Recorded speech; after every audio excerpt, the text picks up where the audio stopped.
The thing about flying for a living is you get really, really good at boxes. Not the cardboard kind, mental compartments. You put the weather in one, the maintenance write-ups in another, the crew dynamics in a third, and you keep them sealed until you need them. On a Wednesday in Denver, I learned just how airtight mine were and how dangerous that could be. We were on a 2-day pairing, hub to hub, one overnight, back in time for me to pretend to cook dinner and Maya to pretend to like it. We'd been married 8 years, 2 more than the number of stripes on my shoulders, 1 less than the number of times we discussed having kids and set it aside like a layover city we never quite explored. The hotel was the usual downtown box with an atrium, ferns that were probably plastic, and a lobby bar that could make a club soda taste like regret. My room had that airline crew smell of roller bags and starch, the shriek of hangers on metal rods, the soft thump of deadbolts half deciding to lock. I FaceTimed Maya. She was at our condo in Westchester, hair up, glasses on, the look that said she was either in Excel or pretending to be.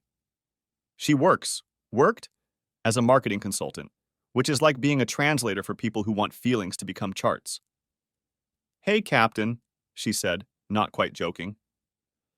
"Hi," I said. "We're on time tomorrow. Out of here at 0900 Mountain, home by supper time." "Good," she said. "I was thinking, maybe Saturday we could try that new Italian place by the river." "Sounds nice," I said. It did. I pictured candles, calamari, wine we'd claimed to understand. Behind her, on the kitchen island, her tablet pinged. The camera caught it just enough in the reflection of the patio door that my brain parsed the notification before my sense of decency did. A name, Evan, followed by a string of hearts and a line that would have played as a harmless inside joke to anyone but me.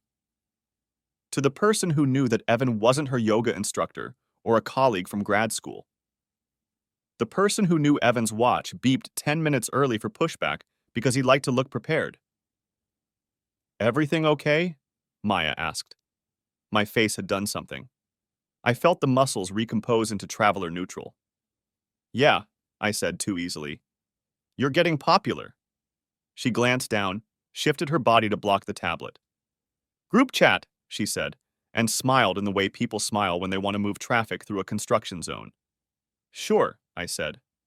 "I'll see you tomorrow." "Love you," she said, because that's what had always come next.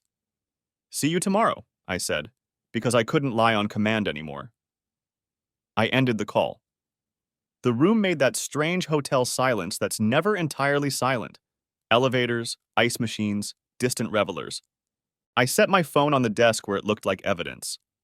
Thought about the name, Evan, and the hundreds of hours we'd flown together. 2 humans, 1 cockpit, 1,000 ranch dressing jokes. Sloppy with boundaries, I'd always thought. The kind of guy who charmed gate agents and flirted with the line of appropriateness like it was a center line to be kissed on landing. The box labeled marriage cracked. I stuffed it shut and taped it with duty day. I don't know how long I stared at the blackout curtains. Eventually, the muscle memory of an early showtime took over. Lay out the uniform, set 2 alarms, water but not too much, stretch the hips. I texted our dispatcher a quick note about a line of weather brewing east of the field. Practical words felt like a life raft. Sleep came in chunks and came up with a taste of metal. I showered, shaved, put the face on that the traveling public expects to see on the other side of a reinforced door. Shirt crisp, shoes that reflected a man who had a plan. I checked out of my room an hour early and walked through the lobby in a straight line that made people flatten their roller bags to the side. Life's runway cleared itself out of habit. That's when Maya's tablet, our tablet logged into a shared cloud we never actually used, popped into my thoughts like a traffic resolution advisory. There's an honesty we grant ourselves in 2-second increments with strangers and machines. You see a preview, you see a name, you feel that tick of adrenaline that says, "Hey," and there's a line, and then there's what you actually do. I didn't go digging. I didn't unlock anything that wasn't mine. I didn't need to. The preview had been plenty. In the crew room, Evan was already there in his leather jacket, leaning on the counter like a movie extra who knew his best angle. He was telling a flight attendant about a sunset he'd seen last week, and he used his hands to show the sky, and she laughed a little too hard, and he didn't take the hint to stop. "Morning," he said to me, breezy. Morning, I said, and then, because I am a professional, and because even in my lowest moment my training shows up before my temper, we're a few minutes ahead. Let's keep it tight. I love it tight, he said, then grinned at his own double entendre. Coffee? Already had one, I said. He lifted his right hand, the one with the smartwatch, and I saw a text slide across the tiny screen with the same bubbly preview style that had given me my runway last night. We did the briefing. The weather, the ML item on the #2 galley chiller, the weights, the routing. I watched him for signs of anything. He smelled like mint gum and generic cologne. His eyes were bright. His smile had that small lag that comes from reading 2 conversations at once. Sloppy with boundaries. I gave him the look, half serious, half I'm your boss today, and he clicked back into the script. Standard callouts, he said. I've got legs 1 and 3, you've got 2 and 4. Negative, I said mild. I've got the first leg, you can have the next one. He shrugged, tossed his duffel onto his shoulder, and we walked out past the crew scheduling desk, where the printer coughed out trip revisions like confetti from a machine that didn't understand joy. On the jet, the world was simpler. The airplane doesn't care about hearts on a screen. It cares about hydraulics and bleed air and the sequence of tasks. I settled into the left seat, let the cockpit wrap around me like a machine, remembering a user. Evan slid into the right, fast with his flows. His hands knew where to go. We were 2 parts of a dance we could do in the dark. And here's the part that I'm not proud of, the part that is true anyway. 2 weeks earlier, I'd made a choice. I'd taken the box labeled doubt and fed it to the box labeled planning. I'd noticed things about Evan's world, his side hustle that looked more like hustle than side, the way his Venmo captions read like winks, the way his Instagram showed packages that didn't belong to him with timestamps that matched layovers. I had done what any meticulous person does. I had curated a packet, open source breadcrumbs, nothing illegal, nothing invasive. The kind of stuff a half-awake federal intern could find with 2 search terms and a coffee. I'd sent that packet to corporate security with a quiet note, the way you send a maintenance squawk. Something rattles. Might want to look. I'd also sent it to a federal tip line I'd never used in my life. I wasn't out to destroy anyone then. I just didn't want to be the person who'd seen the drip and ignored the leak. The response had been what you'd expect. An auto reply. A polite call from a corporate investigator who said they appreciated our diligence. And then, a week later, a voicemail from a number I didn't recognize. A woman with a calm voice that said she was with a federal agency that was not the one you call about parks. She wanted to talk about patterns and flights and whether I'd noticed anything concrete. I called back. I stuck to the public stuff. She told me, in that trained, bland way, that sometimes the little things add up, and if they had any questions, they'd reach back out. Monday they did. A brief, very careful conversation. If we happened to be at your gate on arrival, she asked, would anyone be alarmed? I said I couldn't imagine why. Which brings us to the coffee. No details because there aren't any that matter. And because revenge isn't a how-to, it's a confession. Before we left the hotel, I'd nudged fate. It was an act that wouldn't hurt anyone, not physically.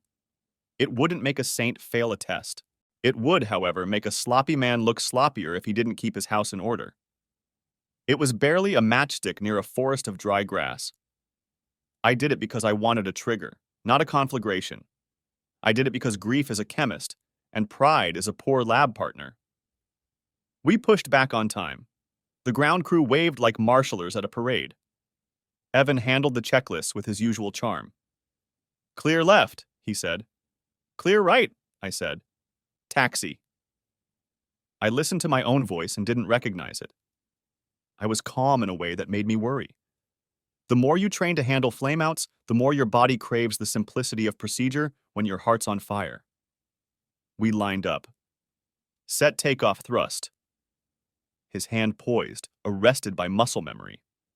The engines reached that unmistakable hum that's somehow both background and the only thing in the world. Checked. 80 knots. Checked. V1. Rotate. The airplane lifted. Denver fell away like a mat pulled out from under a magic trick. We climbed into blue that had no judgment. In the climb, in that first quiet minute, when the airplane's doing most of the work and we do the rest, I watched Evan. He over-trimmed, under-trimmed, corrected with a little extra wrist. Nothing unsafe. Nothing you'd write up, just off. His voice on the radio had that fraction of a second delay where you can hear the sentences form. It could have been nothing. It could have been late night or the wrong breakfast or his brain still in a text back home. I did not have jail in mind. I had professional standards. At 10,000 feet, I flipped off the landing lights and said, "Sterile." He grinned. "Finally," he said, and winked. I put my eyes on the instruments and kept the rest of myself cool. The autopilot tracked the SID like it had been born to it. We leveled at cruise. I did what captains do. I documented. Concise notes, the kind that aren't opinion. Appearance, slightly disheveled. Speech, slight lag noted. Control inputs, minor overcorrections. I didn't use words like impaired. I used words like observed. There's a difference between calling a fire and describing smoke. 2 hours into cruise, while we watched the weather paint a green belt across the nav display, his watch buzzed. He tilted it toward his face. The tiny screen lit up. I didn't need to see the letters to know what script I was in. He thumbed a reply, then remembered himself, set his hands back where they belonged. "You good?" I asked, neutral. "Golden," he said, which was his favorite way to pretend he was more together than he was. "Copy the ATIS," I said, and kept my own eyes on the world. While he leaned over to listen to the scratchy feed of automated weather, my phone lit up on the shelf with a message from Maya. "We need to talk." A cliché that felt like being handed a parachute without instructions. I set the phone face down. We were still a couple hours out. We were in a cockpit. There were rules. When he finished, he rattled off the landing information like a college kid reading a menu. I nodded, filed it in the part of my head that had room. I keyed the company tech system and sent one short, clean note to ops and the chief pilot's inbox that exists for moments when you don't have 3 paragraphs and a therapy session to spare. Concern ESIC fitness, request be at on arrival. I didn't use adjectives. I didn't tell a story. I made a request a manager could act on without meeting my eyes. Somewhere over Kansas, the ride softened into that cruise-level hum that turns pilots into philosophers. Evan told a story about a boat day on the lake back home. He laughed at his own punchlines. I answered with the words you say when you're listening to somebody you've decided to put into the hands of a process. Huh. No kidding. That's wild. I thought about 2 weeks ago, the afternoon I'd sat at the dining table with my laptop and a spreadsheet open that had nothing to do with work. I'd cross-referenced public posts, timestamps, airports, Venmo captions that said things like late fee and goodies and the usual. Photos of boxes with logos that made federal agents get out of bed. It had felt like debugging a life.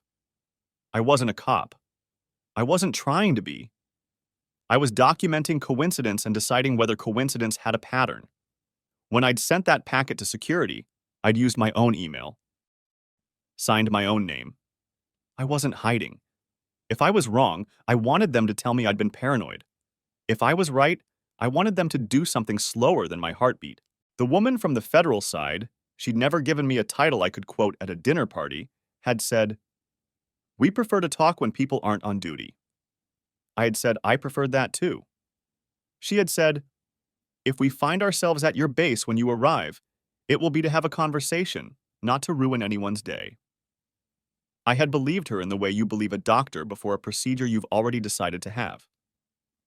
We crossed into the arrival airspace and took the descent like we always do, with that relief that the airplane still listens. Evan flew the profile. He was competent, just slightly noisy. His scan had too many head swivels. He tapped the PFD bezel when he meant to tap the speed bug. Little tells, the kind your body makes when your head is half occupied. On downwind, he said, "You okay, Captain? You're quiet." I'm flying an airplane, I said. It's my favorite thing to do quietly. He laughed. Okay. Checks, I said. And we went through the litany that's older than our arguments, older than our betrayals, older than our careers. We touched down on schedule. The rollout was smooth enough that the folks in 22C probably felt like applauding and thought better of it. As we taxied in, I could see them on the edge of the ramp. The red jackets of company security, the black fleeces of people who don't have a logo and don't need one, the uniforms of airport police. No lights, no cuffs, no drama. It looked like a meeting that just happened to be inconveniently placed between a jet bridge and a Monday. Busy day, Evan said, unimpressed. Must be, I said. At the gate, I set the parking brake and did the thing you do when your life is about to pivot, and you still need to be a person. I breathed. I let the airplane spin down. I looked at Evan and found words we could both live with. Stay put a minute, I said. Company's here. We'll debrief with them. Standard stuff. Standard, he said, and smiled like he was on a first-name basis with the definition. The door opened. Our flight attendants said their goodbyes to the first 100 strangers they'd see today. The red jackets came in, professional smiles. Captain, the lead said, can we chat with each of you separately? Of course, I said. My voice had that calm I only hear in simulators when things are on fire, and the instructor has stopped trying to be creative. Evan, go with Mark here. I'll hang with Emily. They split us. It felt like divorce, which is a thought I wished hadn't landed. In a small office by the lounge, a woman in a cardigan the color of compliance introduced herself as the breath alcohol technician. She showed me a sealed mouthpiece in its packaging. She showed me the machine. We'll be testing First Officer Price, she said, using his last name. You are not under test. I understand, I said. I offered the tiniest, most neutral piece of information. I sent a note to Ops on descent. She nodded. We received it. Good. There's a peculiar kindness to bureaucracy when you're on the side of it that's prepared. The Beat did her ritual. Somewhere, down the hall, a machine beeped in a pitch the human brain reserves for guilt. When she returned to the office where I sat, she spoke to the security officer first, not me. I read the number in their faces. Not criminal. Not nothing. That thin slice between walk away and we need to talk.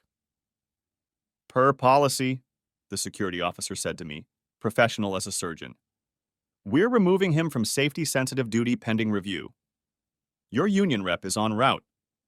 We'll want a brief written statement from you, Captain, about what you observed today. I'll keep it factual, I said.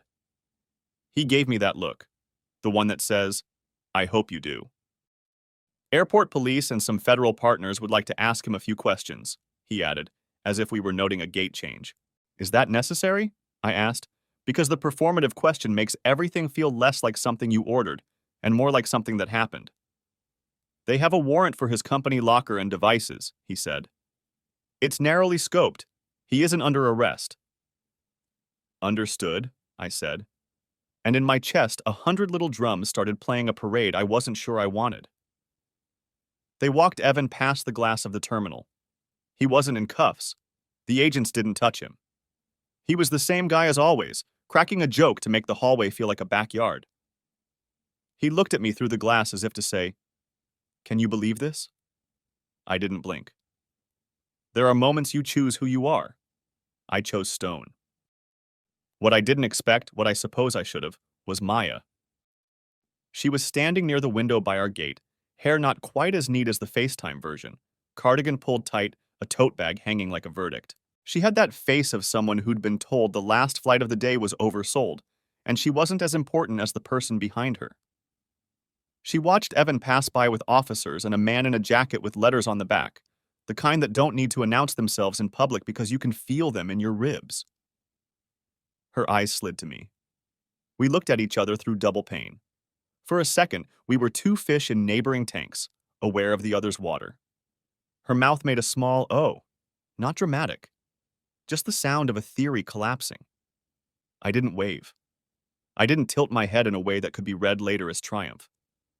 I stood there, hands folded in front of me like a person in a photograph for a corporate magazine you never read. My union rep arrived, a man named Hector who had saved more careers than the paycheck ever suggested. He shook my hand like he was measuring my pulse. "You okay?" "I'm within parameters," I said. He smiled the fraction an airframe flexes in turbulence.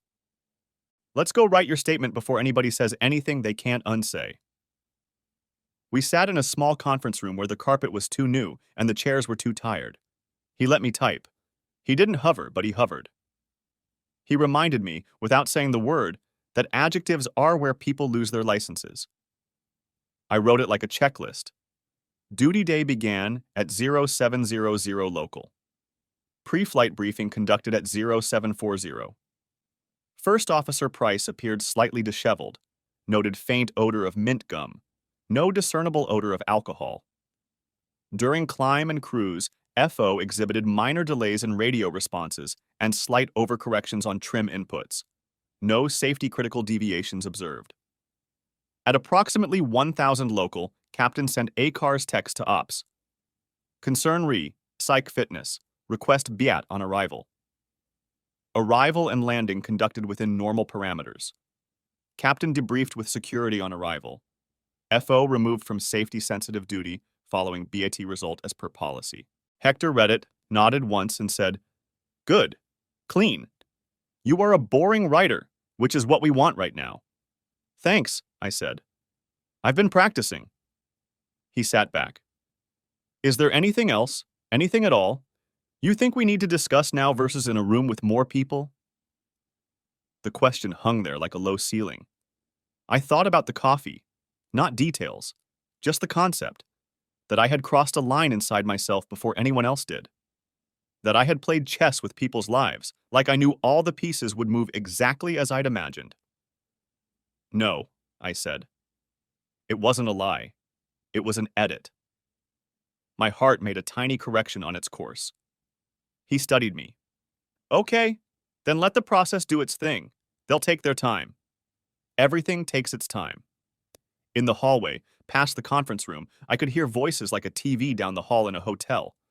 Evan's drawl, a woman with the quiet voice, someone reading from a paper that had the click of a warrant being served. I didn't feel good. I didn't feel bad. I felt like a man in the middle of a turbine watching the blades spin and trusting the engineers. Maya texted, "Are you free to talk?" I typed and erased, finally sent, "We'll talk when I'm off duty." She replied with a single dot, the punctuation of consent or surrender. I couldn't tell. The agents finished their first conversation with Evan around lunchtime. He wasn't cuffed. He wasn't whistling either. They handed him a piece of paper in a manila envelope, the kind you see on TV and imagine is a prop until you're the person it's addressed to. They took his company laptop and his phone, the way doctors take your belt and shoes before surgery, to make sure you don't leave or hang yourself with anything useful.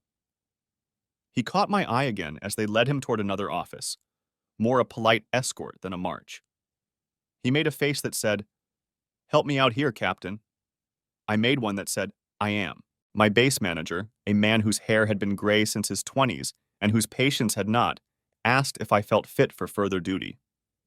The question is ritual and real. You can be undone by much less. "No," I said, surprising even myself. "I'm going to remove myself for the day." The relief in his eyes told me I'd picked the right answer. "Good call," he said. "We'll deadhead you home if you want." "Please," I said. The word tasted like the first candy you ever asked for as a kid and got. Before I left the building, the cardigan-wearing technician stopped me. "For the record," she said, "his number was above the company threshold. Not by a lot. Enough." "I appreciate you telling me," I said. She tilted her head. "Do you?" I didn't answer. Out past the security doors, the terminal was still the same animal it had been that morning. Families in lines, a man arguing about a middle seat like it was an insult to his ancestry, a parade of roller bags that sounded like a chorus of distant drums. Maya was waiting by the big window where she'd seen the agents. She stepped toward me with the carefulness of serving hot tea. Chris, she said. Maya, I said. I heard the formal edge and didn't sand it down. I didn't know, she began, and then realized that wasn't a sentence. I mean, I knew something. I didn't think that it would look like a network procedural, I offered. A joke because the human brain cannot survive on rules alone. She winced. I am so sorry. Okay, I said, because apologies are receipts, and I wasn't ready to total the bill. She looked toward the door where Evan had disappeared. Is he? He's talking to some people who like to talk, I said. He's not under arrest. He's going to have a very bad couple of weeks. You did this, she said, not accusatory, not admiring, just naming a weather system. You flew the plane and you did this. I filed a concern, I said. And I did my job. And I stayed in my lane, more or less. Her eyes flashed. More or less. I looked at her, really looked, and saw the woman who'd written my name in gel pen on a dorm whiteboard once. The one who could sell an idea without sounding like she was selling anything. The one who arranged flowers in cheap grocery vases like she was negotiating with beauty. I saw the person who had typed hearts next to a man I trusted with my life at 300 knots. People are boxes. We put them in one at a time. She had not been in this one before. Now she was. We'll talk when I'm off duty, I repeated. Which, as it happens, I am now. But not here. Okay, she said. Home? I have to check in with the union and ops, I said. Then I'll head home. An hour, maybe 2. She nodded. I'll be there. We were 2 adults in an airport making a plan. It felt ordinary. It felt like sandpaper on a wound. On the deadhead home, I sat in 3C in uniform, anonymous in the way only a pilot in the cabin can be, visible and irrelevant. The flight attendant offered me a drink, and for once I shook my head. Over the aisle, a teenager played a game on his phone that made popping sounds like bubble wrap. I put a finger to my ear to pretend I was adjusting something and really just hoped the gesture could press the day into order.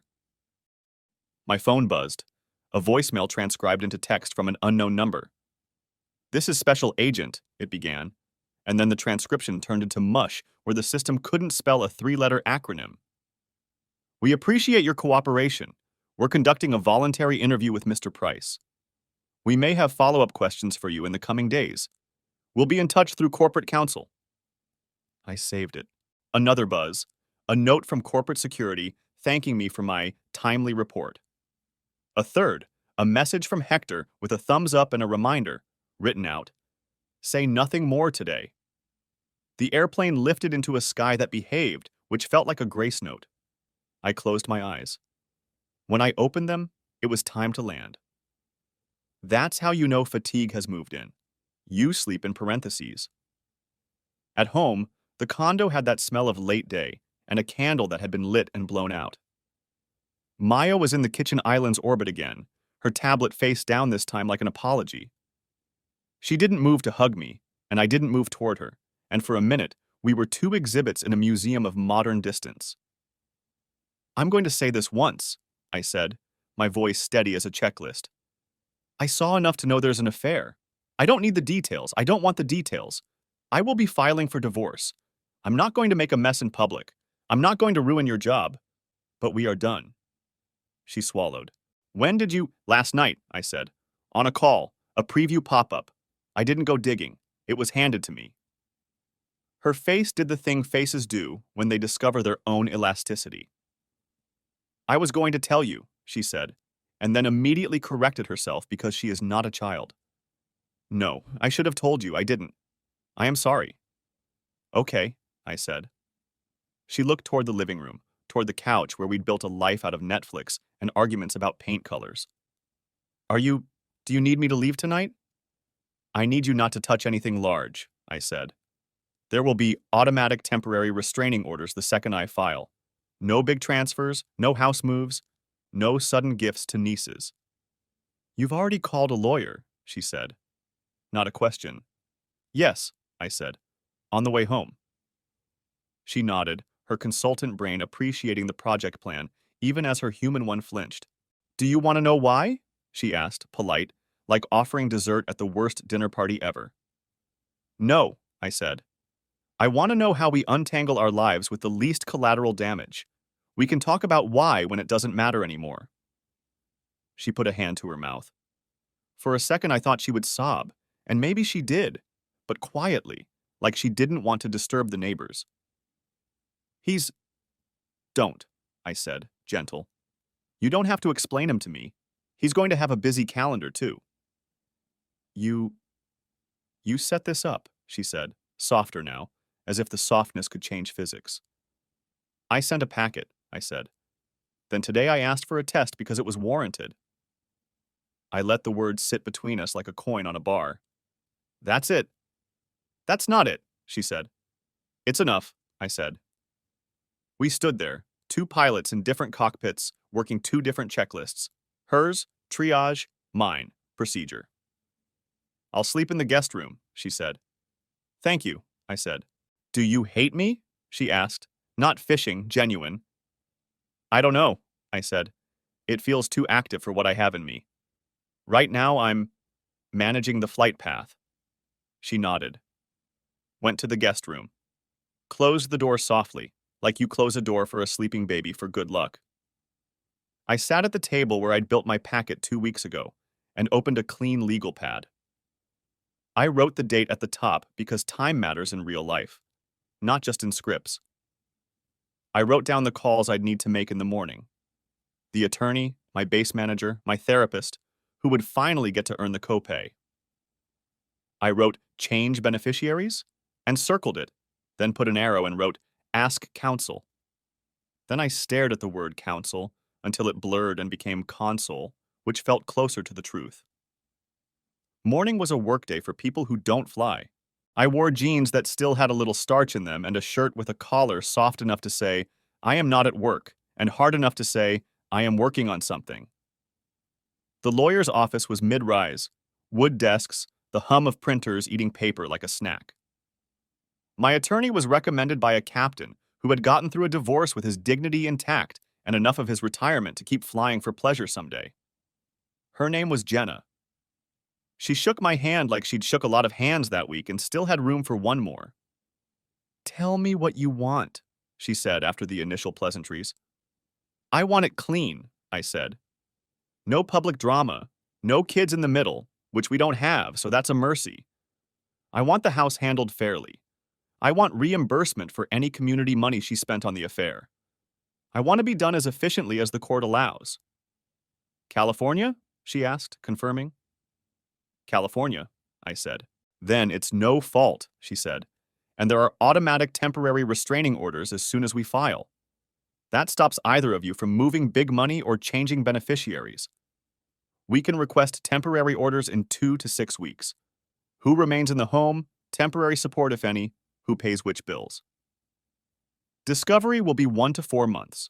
You'll both disclose income, expenses, assets. If you want to pursue reimbursement for community funds spent on the affair, hotels, gifts, travel, we'll need proof. Receipts, statements. If she cohabits with him, there's an argument to reduce or terminate spousal support depending on the specifics. Okay, I said. I watched her outline a timeline like a departure route. Fixed points, altitude restrictions, the expected. Earliest termination of marital status is 6 months from service, she added. We can settle property and support then or shortly after. Most cases settle. I nodded. 6 months felt both long and short, like final approach in gusts. I'll draft and file today if you want, she said. Please, I said.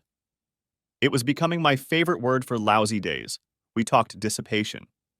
We talked condo equity versus retirement accounts, and how airline pensions play with QDROs. She was clinical, but not cold, and if she had opinions about revenge, she kept them locked behind a face that should teach master classes. When we finished, I signed my name more times than I do on a stack of logbooks. She promised service within a day. As I left, she handed me a sheet of paper with "Do not do these things" in polite bold. The first was, "Do not post about this on social media."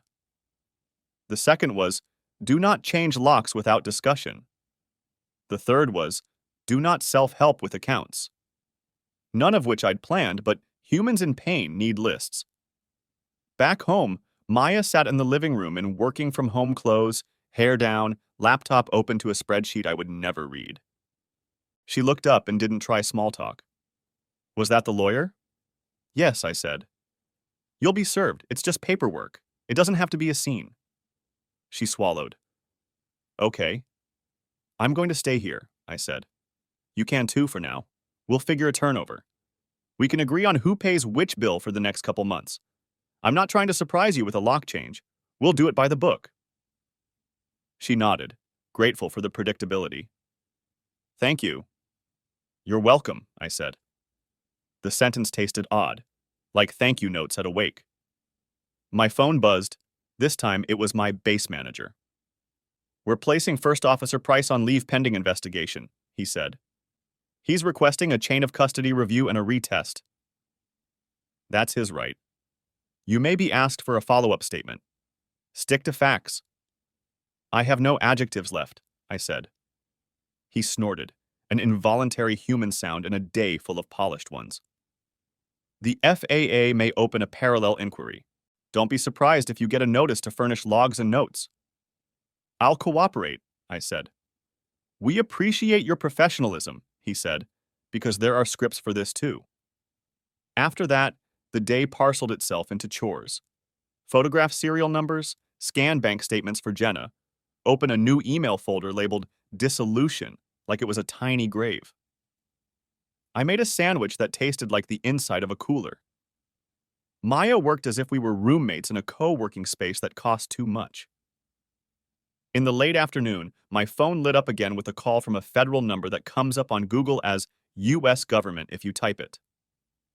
The calm woman's voice returned. Mr. Hartman, she said, my last name precise. Thank you for your cooperation earlier. We conducted a voluntary interview with Mr. Price. We served a warrant for his company locker and seized his company laptop and personal phone pursuant to that warrant. And? I asked, because humans ask questions, even when they know they won't like answers. And that's all I can say right now, she said, which meant they had exactly enough to keep looking. We may send a target or subject letter to him in the coming weeks. He was released after the interview. No arrest. Okay, I said. A breath I hadn't felt myself holding let go. Not relief, just the body admitting oxygen again. We may have follow-up questions for you based on your earlier tip, she continued. If so, it will be through your corporate counsel. Understood, I said. Mr. Hartman, she added, and there was a tiny burr in her voice, a small humanity. I know this is complex.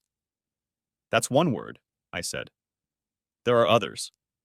She allowed herself the smallest laugh. Have a good evening, she said, which is what you say when you can't say anything that helps. I hung up. Maya was watching me from the doorway.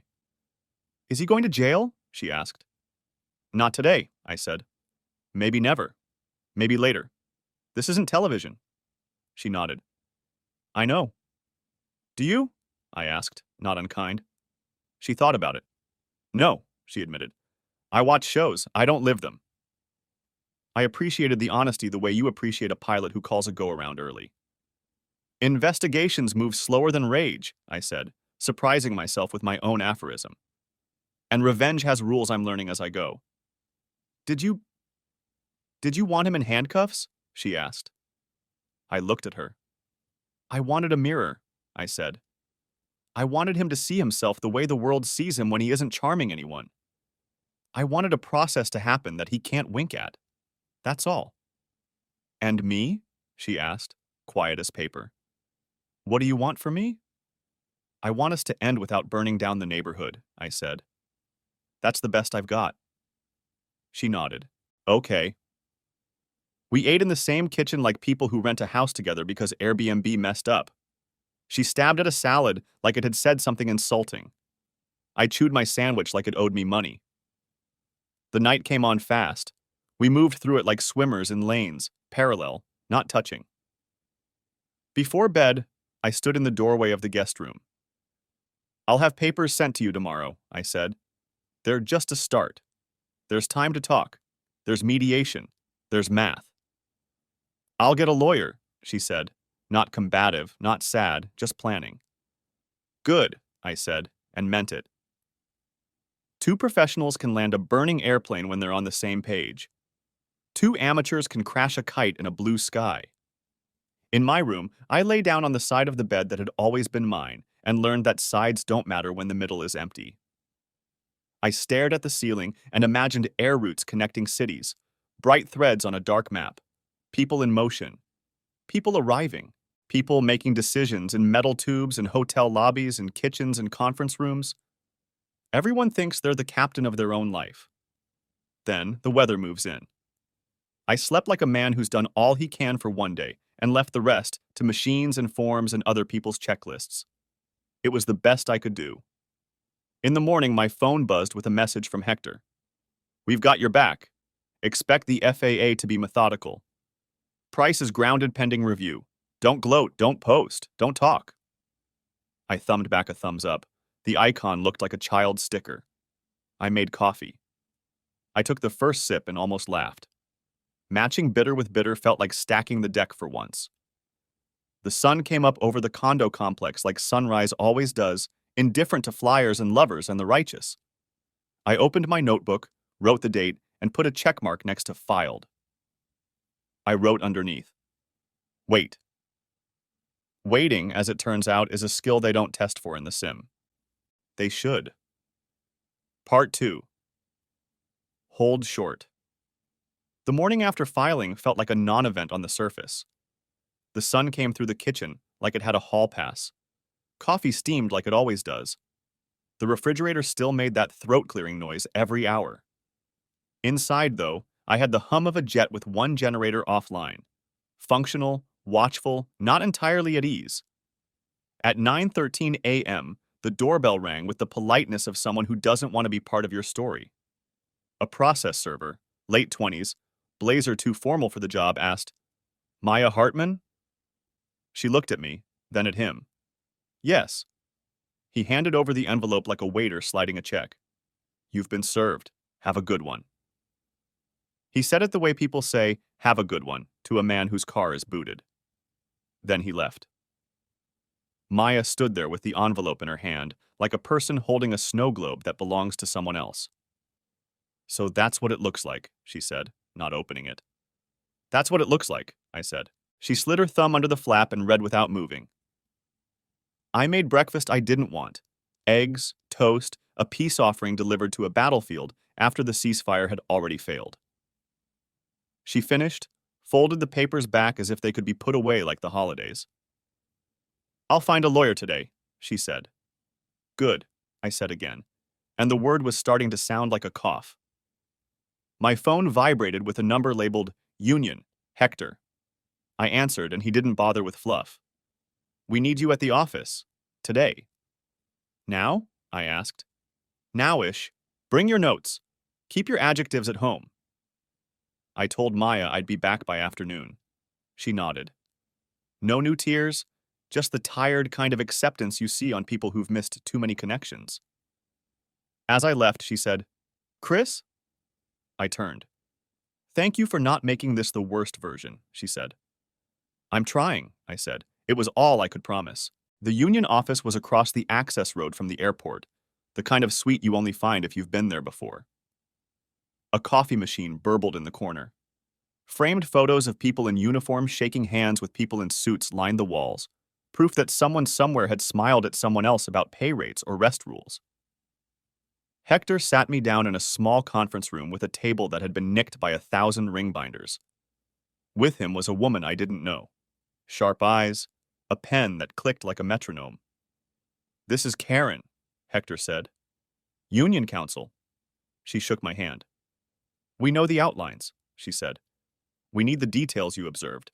Not the gossip, not your feelings, just the observations. I wrote them up, I said. I slid my notes over. She read, clicked her pen twice. This is good. Factual. We'll add the timeline from ops. your ACAR's message, the time of the bat, the removal from duty. We're going to get a request from the FAA for a statement. We'll route it through us. Okay, I said. You're going to hear, she went on, that he's claiming sabotage. It's going to be vague and loud. He has the right to request a confirmation test and a review of the chain of custody. That's happening. Of course, I said. My mouth went dry one molecule at a time. Hector read my face like you read a meter. You didn't put yourself in a place we're going to regret, did you? I thought of the coffee and of my own private border crossing. I looked him in the eye. I did my job, I said. My heart did a second of wake turbulence, then settled. Karen watched me like people watch an engine instrument that's flickering. Regardless, she said, choosing her words as if they were flammable. You don't speak to anyone outside of counsel and your company about any of this. No texting with colleagues, no tall tales in the crew room. If the FAA calls you personally, you refer them to me. Copy, I said, and if she noticed the reflexive pilot slang, she didn't comment. We're putting out a quiet line note to the membership, Hector added. Nothing about your name, just a reminder of policy, chain of custody, and not guessing out loud. Appreciated. He leaned back, folded his hands over a midsection that had seen many sandwiches and many crises. How are you doing? I've been better, I said. And worse. Mostly I feel like I need a holding pattern with a generous fuel state. He half smiled. We've got you on vectors. Karen slid a printed page across the table. Also this, she said. A letter of investigation from the FAA may arrive. It will say something like, the FAA is investigating an incident on date, and request your input. You don't ignore it. You also don't pour your heart into it. We respond with counsel. You know the dance. I know the dance, I said, though I'd never been on this song. They released me back into daylight with a hug from Hector that smelled faintly of aftershave and copy paper. On the way to my car, I watched a 737 rotate and smiled despite myself. Airplanes do not care about your personal life. There's comfort in that. Day 3 brought the first official paper. Email with a PDF attached that might as well have been addressed to Dear We Are Watching. Karen called me before I could call her. We'll draft a reply, she said. Short. You observed behaviors, you requested a BAT, you cooperated. That's all. What about the pre-existing tip to corporate security? I asked, careful. That was public source information you provided to corporate, she said without inflection. It is not germane to your observation of fitness for duty on this date. We will not volunteer it. If asked, we will characterize it as exactly what it was. Open source concerns provided through the proper channel. I breathed. The line was there, thin and bright. I put my feet on my side of it and tried not to look down. In the afternoon, my base manager called. You're clear to fly your next trip if you feel fit, he said. If not, we can reassign. I'm fit, I said. I'd like to keep flying. He hesitated. Be aware, there may be a line check in your near future. Not disciplinary, just optics. I live for optics, I said, which made him laugh and cleared a little of the static between us. I threw my uniform back on like armor. At the airport, the TSA agent looked at my badge and did the little nod that says you're a known quantity. The crew room was quieter than usual where it mattered. People were talking softer, the way birds do when a hawk is overhead. A flight attendant I'd flown with a dozen times squeezed my arm as she passed, the way people do when words are a risk. The rumor mill had its own fuel. Evan, of course, wasn't there. His name was a blank on the trip board, replaced by TBD. The crew scheduler gave me a look like she wanted to ask questions and also wanted to keep her job. On the jet, my new first officer was a woman named Yvonne, who had flown freight for years and had a voice like a favorite audiobook's narrator. I've got the leg, she said, crisp, and I loved her for it, because mercy often arrives disguised as confidence. We flew like nothing in the world had happened. Call-outs on time, checklists with that satisfying snap. We climbed into a blue that didn't know our dramas and landed into a gray that handled all of them just fine. The jump seater, a reserve guy with a haircut that suggested a breakup, asked if we'd heard about what happened to Price, and we said the pilot equivalent of a diplomatic shrug. Just goes to show, he said, as if he was finishing a fortune cookie. You can't be sloppy with anything these days. Or any days, Yvonne said, and he got quiet. Back at the gate, my phone showed a text from a number Hector had given me as corporate security, okay to talk. It read, "We've coordinated with federal partners. If you have any additional observations unrelated to fitness for duty, use the tip portal you used previously. Do not email. Thank you." It was the most corporate way to say, "We see you," that I'd ever received. I didn't reply. They hadn't asked for one. Week 1 closed like a door on soft hinges. I made 2 more flights. I kept my head down. Maya met with her lawyer and then with me at the kitchen table where we had planned vacations and argued about backsplash tiles. Her attorney had the kind of name that makes business cards heavier. He wanted to know if I was planning to punish her financially. I said I was planning to be fair. He asked if I had evidence of dissipation of community assets. I slid over a spreadsheet, dates, charges, hotel names, suspicious dinners that matched time-stamped messages I hadn't gone looking for, but had been handed by the universe via credit card statements. He inhaled like a man smelling a lemon in a cold drink. "We can work with this," he said. Maya sat, small in her chair, pen cap between teeth. "How much will this cost me?" she asked, to no one and to both of us. "Less than it could," I said, and her eyes watered at the mercy in that sentence. We negotiated the present tense. Who paid the mortgage, who paid the utilities, who kept the dog that we did not have, which made that clause easy. We agreed she'd take the condo if she could afford to refinance in her name by the end of the process. I'd keep more of the retirement accounts with a fair QDRO allocation. We wrote the words out and looked at them. It read like a ledger of time. Her lawyer asked carefully if I'd be seeking spousal support from her. "No," I said. "That's not necessary." Maya glared at him for asking. He shrugged. It was his job. "Any chance she'll be cohabiting with anyone?" Jenna asked later on the phone. "I don't know," I said. "If she does, we'll take that into account, right?" "Right," Jenna said, professional and sharp. "If she cohabits, we can argue to reduce or terminate support, but don't force it. Let people do what people do." "Copy," I said. The word had become a bridge between English and whatever language divorce is. The federal side moved at the glacial, relentless pace of paper. On day 9, a friend in Ramp Ops texted me a photo he shouldn't have. Agents and airport police rolling a locker cart down a hallway. I didn't respond. I put my phone face down and went outside to breathe air that wasn't recycled. At noon, Karen called. "We heard through corporate counsel that imaging on his devices has begun," she said, casual as weather talk. "He's not charged. He might not be. He got a subject letter, not a target letter, as of now." "What's the difference feel like?" I asked. "Subject means they think you might have done something they're interested in. Target means they can see a crime from where they're standing," she said. "He's not the latter. Today." "Investigations move slower than rage," I said, surprising her into a chuckle. "Keep writing down your aphorisms," she said. "They're good for depositions." That afternoon, Maya sent a text. "He's not answering. They took his phone. He has a loaner number with a New Jersey area code. I don't know what I'm doing."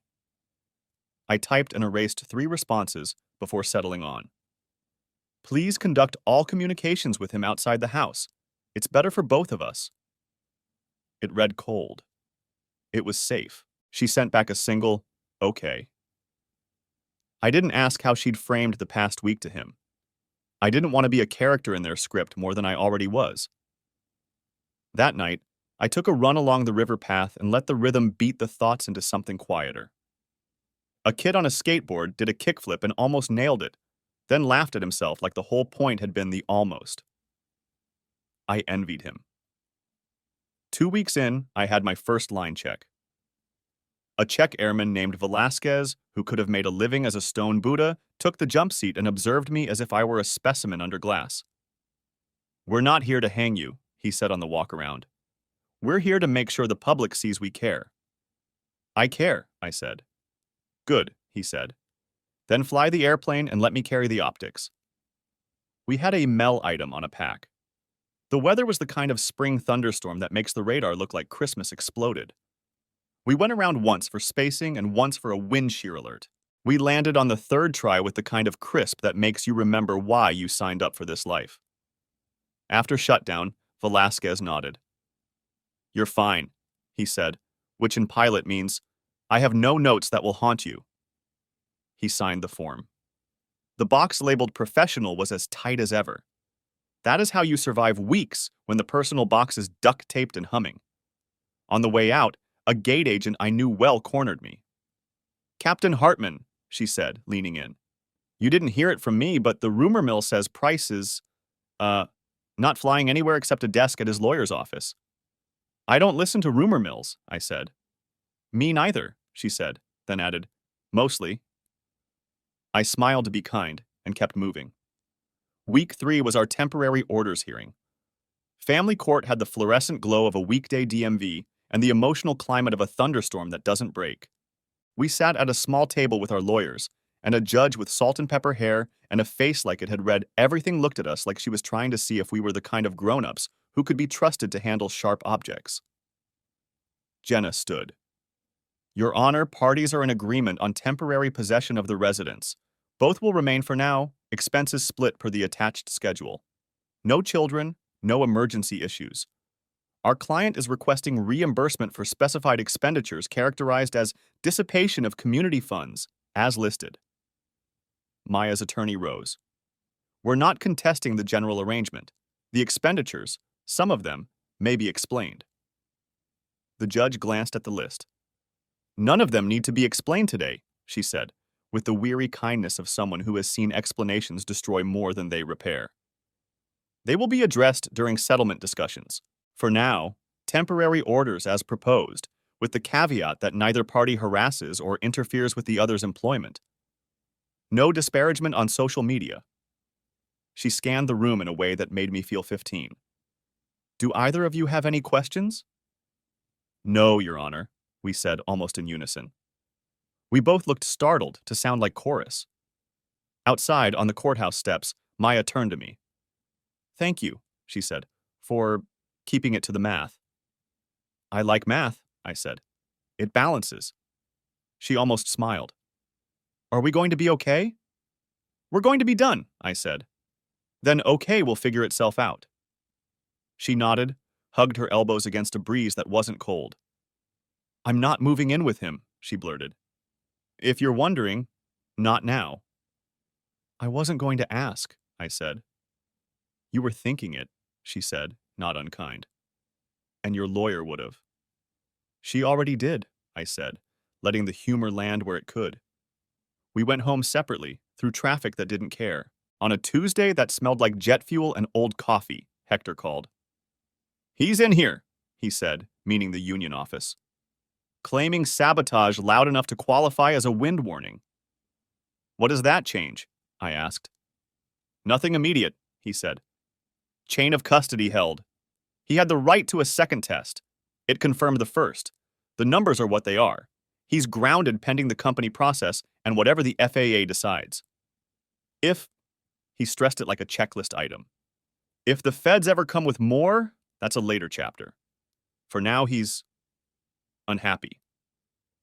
"I figured," I said. A relief valve somewhere in my chest chuffed. "Stay scarce," Hector said. "You two are not in the same room if we can avoid it." "Copy." After I hung up, I sat in the crew lot in my car, listening to the distant roar of takeoffs like waves on a beach I didn't have to look at to enjoy. Evan was built to charm a process into forgetting it had teeth. Processes, when you give them time, remember. I didn't feel triumphant. I felt safely boring. Like a wheel chalk. Maya texted me later. "He says you set him up." I stared at the words until they weren't words anymore. I typed back. "I followed policy. I sent a concern when I saw one. That's all I'm going to say. She took a minute. Okay. I put the phone away and went into my sim session with Velasquez again for a recurrent I'd advanced by a month to keep my head occupied. We did V1 cuts, cargo fires, a hydraulic failure that left us with flaps frozen at an angle that makes every landing feel like a test of faith. I passed. The printer spit out a page that said my skills matched the book. I wanted one for life. On a Friday, 2 agents in plainclothes and one in a blazer that had seen more airports than weddings came to my base. We sat in a conference room with bad art. The calm-voiced woman was there. She finally told me her name, which I will not write here because she did me the courtesy of her professional distance, and I owe her the same.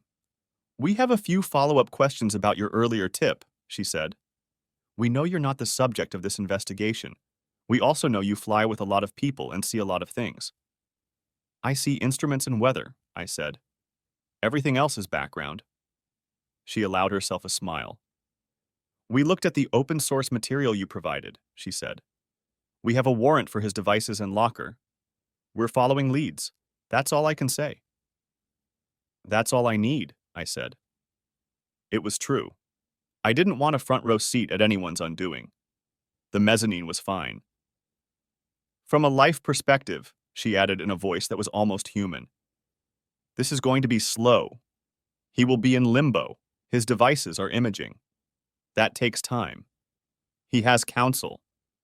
We're not rushing toward charges if there are any. I assume that is not news to you. It's not television, I said. I keep telling people. She closed her folder. We'll be in touch if we need anything. Be well, I said, surprising us both. 3 weeks bled into 4. The condo developed a rhythm of politeness that would have passed for domestic bliss if you recorded it and turned the volume down. We texted before using the washer. We put our names on leftovers with Post-its like coworkers in a shared break room.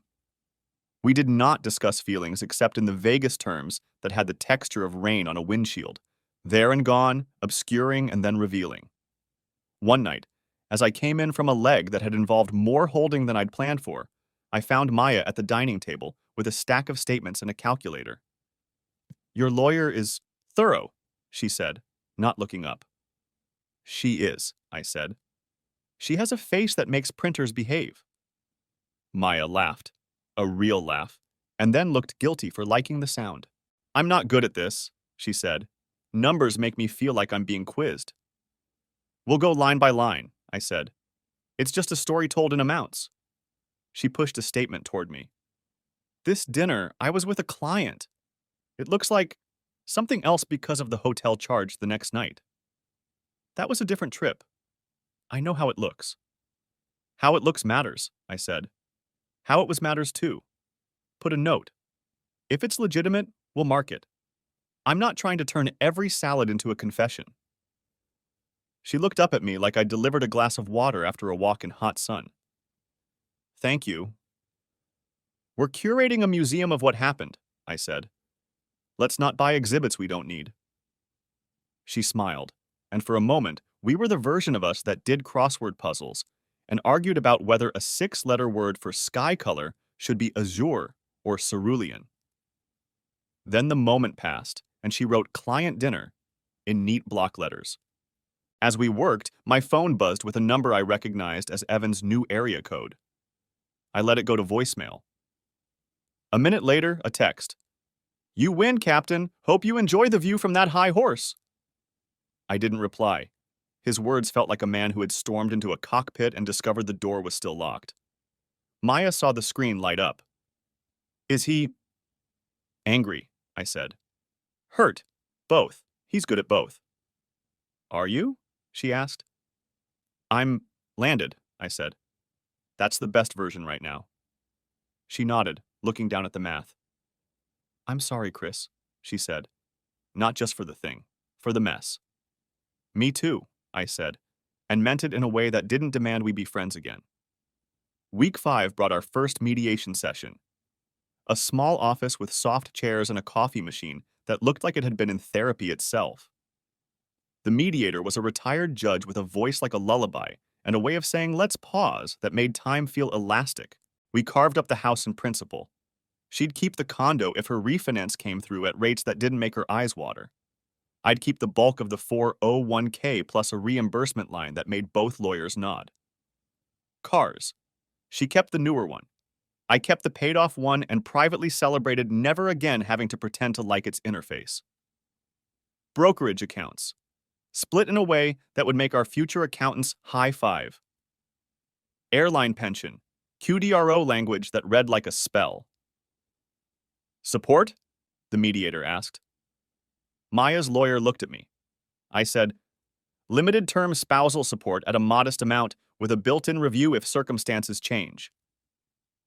We all knew what I meant. If she moved in with Evan or if she got a better-paying contract job, support could be reduced or ended.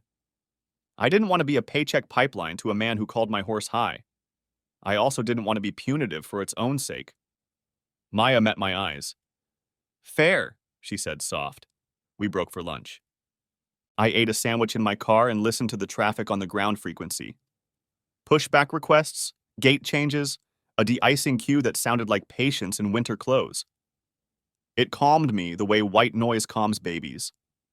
When I went back in, we signed a tentative plan and agreed to meet in 2 weeks to turn it into a draft settlement. 6 months from service, marital status can terminate, Jenna reminded me in the hallway, because hope needs milestones. We'll aim to have property and support final around then, too. Roger, I said, and she suppressed a smile at my inability to turn off pilot speak. The next day, I had a meeting with the chief pilot. Not adversarial, not friendly, just necessary. He sat behind a desk that had seen arguments and relief in equal measure. You handled this the way we ask people to handle things, he said, without theatrics. You reported a concern. You didn't blow it up in the crew room. You've kept it clean. Thank you, I said. Price is on administrative leave pending the internal process, he continued. He's filed a grievance, as is his right. He's requesting access to footage that doesn't exist and records that due. We will work the process.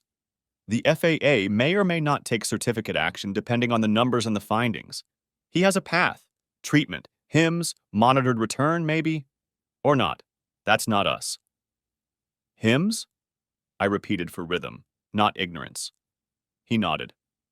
Human Intervention Motivation Study, our addiction treatment and monitoring program.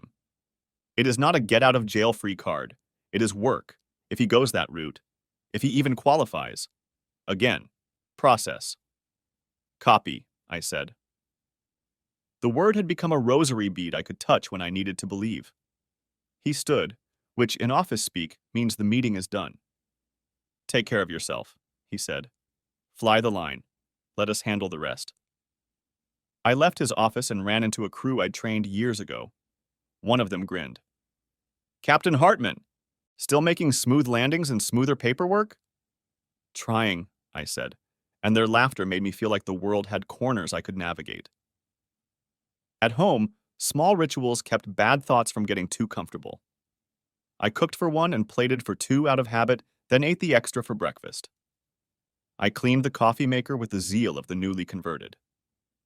I put fresh sheets on the bed and slept like a person who had aligned his own life with a runway centerline despite the crosswind. Maya and I were cordial. She took calls in the guest room with the door shut. I did the same on the balcony where the neighbors' wind chimes took my side. One evening she came out and stood next to me in the orange light like a commercial for forgiveness. Do you ever miss me? She asked, not fishing. I miss what we were when we were good, I said. I miss the jokes that only we got. I don't miss the part where I learned I was sharing them. That's fair, she said. I miss being the version of me that deserved you. I didn't say, you still do. I didn't say, we all mess up. I said, we're going to be okay. It was the truest thing in the room. She nodded, wiped at her eyes, and then laughed at herself. I promised I wouldn't cry anymore, she said. You can cry, I said. Just don't make it a habit for ratings.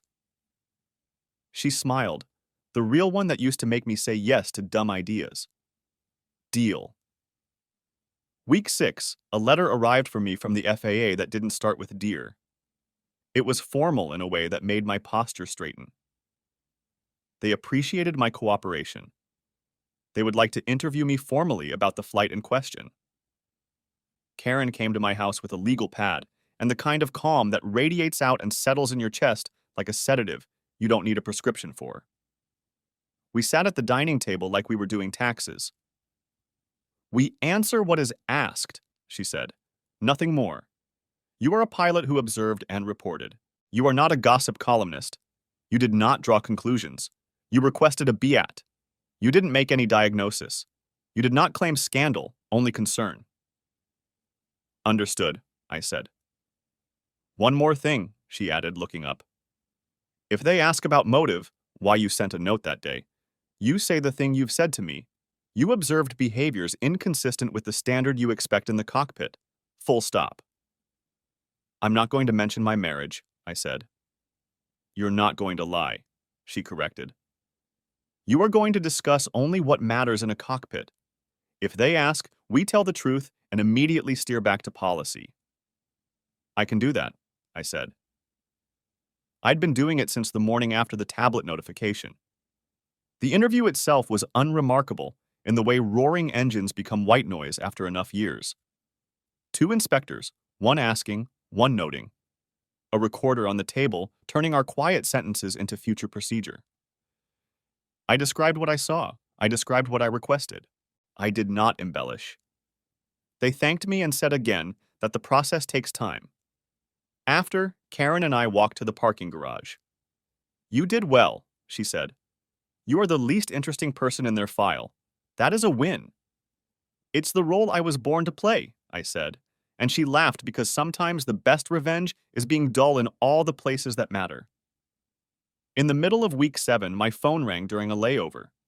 It was Jenna. "Her refinance is likely," she said.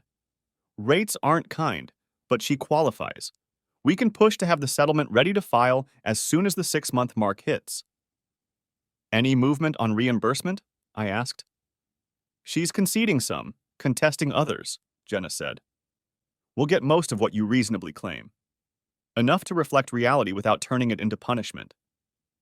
"Good," I said. I meant it. Hurt wants theater. Closure wants receipts. "And support as discussed," Jenna continued. "Modest, limited term with a review if cohabitation occurs." "Roger." "Also," she said, gentler, "you're handling this well. Your pilot brain is a gift here. Checklists save lives." "Wish they saved marriages," I said before I could stop myself. "They might help prevent some," she said, then thought better of it. "That was a joke. A bad one. Sorry." "It's okay," I said. "We're all learning the new script." I saw Evan exactly once more during those first 2 months. I was walking through the terminal in civvies, a baseball cap low like a kid hiding from a pop quiz. He came out of a side corridor with a man who was obviously his lawyer and a face that had slept in stress. He was thinner, the charming edges turned down low. We both stopped. The lawyer looked between us like a referee at a dance-off no one wanted to watch. "Captain," Evan said. Not a sneer. Not friendly. Just my title, devoid of the usual elbow in the ribs. "Evan," I said. His mouth twitched, like he had a dozen lines and none of them felt right. He landed on, "You could have just talked to me." "In the cockpit?" I asked. "About your fitness for duty? That's not a conversation. That's a policy." He flushed. "You think I was what they say I was?" "I think I observed behaviors inconsistent with what I expect next to me at 300 knots, I said. "I documented. I requested a test. That's all." He stared at me. "And the feds?" "Open source tip," I said. "Public posts, public payments. If it was nothing, it was nothing. If it wasn't..." He cut me off with a sharp breath. His lawyer put a hand gently near his elbow without touching him. "We're done here," the lawyer said to him more than to me. Evan looked like he wanted to say something important and cruel. He swallowed it. "You're not a hero," he said finally, almost softly. "I'm a pilot," I said, It's a different job. We held eye contact a second longer than comfortable. Then they moved one way and I moved the other. I did not look back. I had my own gate to make. By the time the calendar page flipped to the one with fireworks on it, life had a shape again. Not the old one, a new one. I flew. I went to therapy and told the truth in a room that smelled like peppermint and rugs. I learned how to cook a decent risotto and how to sleep without listening for someone else's breathing. The union sent me a thank you note that managed to say nothing and mean everything. The FAA sent me silence, which, in that language, was a kind of blessing. Maya moved through the house like a person in the last weeks of a lease, careful, packing in her head. We continued to be the best version of ourselves for people who were no longer married. We had a schedule for the laundry that would have impressed ship captains. We didn't touch each other except once, the day she came home with a new set of keys for her soon-to-be place, and I high-fived her like a teammate after a long scrimmage. We both laughed at the absurdity, and then we didn't speak for the rest of the night because comedy has limits. On a quiet Sunday, she came into the living room where I was reading a book about mountain flying I probably should have read years ago. She held an envelope. "From my lawyer," she said. "Draft of the settlement agreement for you to review." She hesitated, then added, "And a letter." "A letter?" "From me," she said. "I wrote it before the papers. It's not trying to fix anything. It's just me being honest on paper because I couldn't make my mouth do it in time." I took it. The first line read, "I loved you, and then I forgot how to remember that out loud." I set it aside for later, for a version of me that didn't have a flight at 0700. "I'll read it," I said. "Thank you," she said. We were two people who once built a life, now building an exit ramp with better signage than most highways. As for Evan, if life were a movie, there would be a scene where he was led away in dramatic cuffs, where declarations were made and lessons delivered with the subtlety of a marching band. Real life kept its tie on. He got his devices back after weeks that must have felt like a year.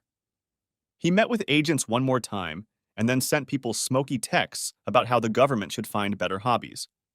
Corporate moved him into the machine. Meetings, recommendations, probably the word rehabilitation said slowly. The FAA, slow and steady, did what it does. Asked for more, waited, asked again. Rumors said he went into a program. Rumors said he refused. Rumor said he threatened to sue the entire alphabet, and rumor, as usual, enjoyed hearing itself talk. I let rumor pass like weather across the TF. I trusted the clock. Maya did not move in with him. She rented a small place near the river with a balcony big enough for a chair and a plant. She bought a plant that looked like it could survive her schedule and my skepticism. She texted me a photo of the view on her first night there. Orange lights across water, a sky considering stars. "It's not ours," she wrote. "It's mine." That's a sentence I needed to write. "Good," I wrote back, and meant it without the cough. I slept alone that night and did not sink. That felt like an achievement equivalent to a smooth ILS in gusts. The last time I saw Maya in that house was the day the movers came. She had her hair up and a checklist that would have made my instructor proud. We left each other notes on the cabinet shelves. The good olive oil behind this one. Don't trust the oven light. The vent hood squeaks. Just push left. Before she left, she stood in the doorway with her keys in her palm. "I did love you," she said. "For a long time. I don't know where I put that some days. But it's true." "I loved you," I said. "Still do in a version. It will compress into something I can carry." She smiled, cried, laughed at crying, and then walked down the hall carrying a box marked "Books and Things," which is what all of us are, more or less. After she left, I went to the balcony and listened to the wind chimes pick a song at random. I said out loud to no one and to everyone, "Investigations move slower than rage." The sentence didn't ring triumphant. It rang complete. A string tied off. My phone pinged. "Jenna. We're on track for filing the settlement next month. 6 months from service's date. We can request the status termination that day." I texted back, Cleared for the option. She replied with a smile I could feel through the screen.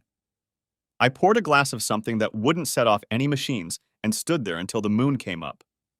Somewhere, Evan was inventing a new story about what had happened to him. Somewhere, a federal agent was writing a report in a windowless room. Somewhere, a judge was initialing a stack of papers that would turn two people into one and one. I didn't need to see any of it. I had a bag to pack, a pre-flight to run, a morning leg with a new first officer who would probably be competent and slightly too chatty for the first 20 minutes, and then settle down into the rhythm we all crave. Clearances, checklists, a small joke about peanuts, a landing that felt like a good sentence ending where it should. Life continued, not because it didn't notice what had happened, but because that's what it does. On my way to bed, I found the letter from Maya on my nightstand, where I'd put it weeks ago. I opened it and read 3 pages of honesty that didn't fix anything and didn't try. When I finished, I put it back in the envelope and wrote "read" on the front, the way pilots label a checklist after a successful test. Then I turned off the light. The hum of the world settled into something like a low idle. I slept. Part 3. Cruise. 6 months is both forever and nothing at all. It's just enough time for the seasons to change twice, for a bad haircut to grow out, for an airline captain to memorize the coffee rotation at every hub lounge. It's also exactly the time California law says you need before a marriage can be legally declared dead, even when both pilots have agreed the plane's already on fire. By month 4, the novelty of post-betrayal life had worn off. No more adrenaline. No more big reveals. Just the paperwork, the slow drip of official letters, and the occasional text from someone who'd just heard and wanted to check in, which is code for gather intelligence. I gave them all the same answer. I'm fine. Flying the line. Everything's with the lawyers. Translation. I'm not giving you anything for free. The FAA Karen, Union Counsel, called on a Tuesday. They're almost done, she said, which in FAA speak meant I could still measure the rest in weeks. They have a conclusion? I asked. They have a direction, she corrected. You won't see a certificate action. You're a witness in their file, not a subject. I let out a breath I didn't realize I'd been holding since that ACARS message. And Evan? Her pause was the kind people use before delivering weather with the word severe. They haven't decided on an emergency order. The confirmed BAT numbers alone won't yank a certificate instantly. That's policy. But combined with his refusal to enter HIMSS right away. Let's just say he's not in the fast lane back to flying. That's a lot of words for he's grounded, I said. It's the FAA, she replied. They don't do short sentences. The federal side. The calm-voiced federal agent called next, almost as if she and Karen were playing tag. We've imaged all the devices, she said. No trafficking level evidence so far. Some things that raise questions. We'll be issuing a follow-up subpoena to his bank. Translation? I asked. Translation. Still in limbo, she said. Which is unpleasant for him. I'd already learned the rhythm of her calls.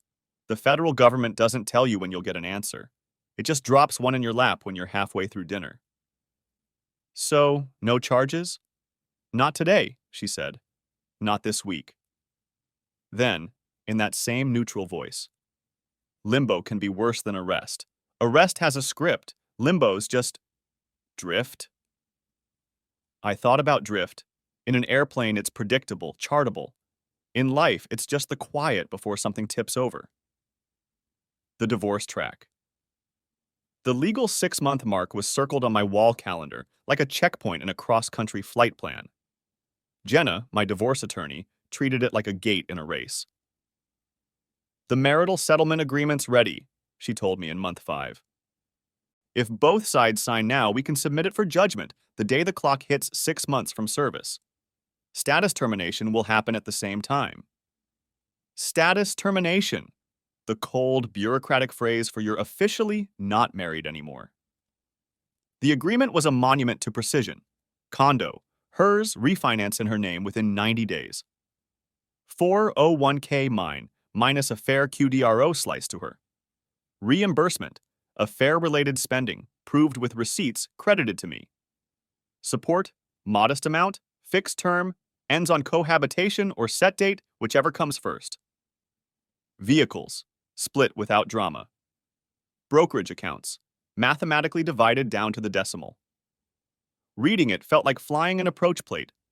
Every fix labeled, every restriction in place, nothing left to chance. The last month at the condo, Maya and I had become expert cohabitants without affection. The politeness was so polished you could see your reflection in it. We texted about the laundry schedule. We emailed grocery lists like coworkers. One evening, she knocked on my bedroom door. "Settlement's ready for your signature," she said, sliding the folder in like a hostage negotiator. "Everything's as discussed." "Yes," she said. "I even left the note about the squeaky vent hood in the disclosure packet. Whoever buys this place should know." That made me laugh, which felt wrong and right at the same time. The last hearing. The court appearance to finalize everything was almost anticlimactic. The judge flipped through the agreement like a passenger skimming the in-flight magazine. "Both parties understand and agree to these terms?" she asked. "Yes, Your Honor," we said together. She signed. The clerk stamped. That was it. No gavel, no soaring music, just the quiet weight of a chapter closing. Outside the courthouse, Maya looked at me like she was memorizing something. "6 months ago," she said, "I thought this would be uglier." "It still could have been," I said. We just flew the profile." She smiled, the old one, but smaller. "Thank you for not crashing us on purpose." The day after the morning after I was legally single again, I woke up early, made coffee, opened my logbook. In neat block letters, I wrote the date and one sentence. Closed the flight plan. Then I added another. Revenge works better when you respect the rules of the airspace. I put the logbook away and started packing for my next trip. Hub to hub, just like the day it started, except this time, the cockpit would be free of ghosts. Part 4. After landing. If there's one thing you learn flying for decades, it's that the end of the trip isn't the end of the day. You still have to park the airplane, shut it down, sign the logbook, smile at passengers who think you've just been relaxing up there. Life's the same. Even after the marriage was officially over, the paperwork filed, the condo keys exchanged, I still had to taxi into whatever came next. Evan's drift. I didn't hear anything about Evan for 3 months after the divorce finalized. Then, one afternoon during a Phoenix layover, I got a text from Hector. "FYI, Price took a separation package, out of the company as of last week." I stared at the words like they were a weather report for a city I'd never visit again. I called Hector from the hotel balcony. "Voluntary or—" "Depends who you ask," he said. "Officially, mutual agreement to part ways. Unofficially, company process dragged, FAA kept asking questions, feds never cleared him clean. Not charged, but not employable either. You know how that goes." I did. In aviation, you don't have to crash to be grounded. Sometimes it's just 100 small strikes until your logbook goes quiet. "What's he doing now?" "Rumor says consulting," Hector said. "Could be real, could be a barstool story." "Consulting what?" I asked. "His lawyer," Hector said deadpan. Maya's view. 2 weeks later, Maya texted me a photo of her new place. Small balcony, string lights, a potted plant that had already seen better days. "Thanks for leaving things civil. I've had time to think, and I don't expect a reply. Just wanted you to know I'm okay." I stared at it for a while. There's no cockpit checklist for responding to something like that. In the end, I sent back 3 words that fit without overpromising. "Glad you're steady." My own course correction. Flying felt different now, not because of the revenge, but because I'd stopped carrying dead weight in my head. I volunteered for a few extra turns, Picked up a mentorship slot for a brand new first officer who still carried a jet bag like it was an artifact. One night on approach into Atlanta in Light Chop, she said, "You're calm in turbulence." "I've seen worse," I said. She grinned. "Personal or professional?" "Both," I said. And we landed smooth enough that the passengers clapped, which pilots never admit they like. But we do. The last word, sort of. Months later, sitting in a crew lounge on reserve, I got a message from an unknown number. It was short. "You got what you wanted. Hope it was worth it." No name, but I didn't need one. I typed back, then deleted twice. Finally sent. I wanted a safe cockpit. I got one. No reply ever came. Sometimes silence is the only debrief you get. Closing the flight plan. 1 year to the day after that layover in Denver, the day I'd seen a tablet notification change the course of my life, I took a red-eye westbound. Somewhere over the Rockies, I looked out at the darkness below. Cities were just pinpricks of light, each with its own stories, betrayals, reconciliations, quiet victories. When we landed, the FO handled the taxi in. I sat back, hands off the tiller, and let the airplane roll to the gate. There's a satisfaction in knowing when your leg is done. Back in my hotel room, I opened my logbook and wrote, "Revenge isn't about the splash. It's about making sure you can still fly straight afterward." Then I closed the book, turned off the light, and slept. No ghosts, no noise, just the hum of a life at cruise altitude again.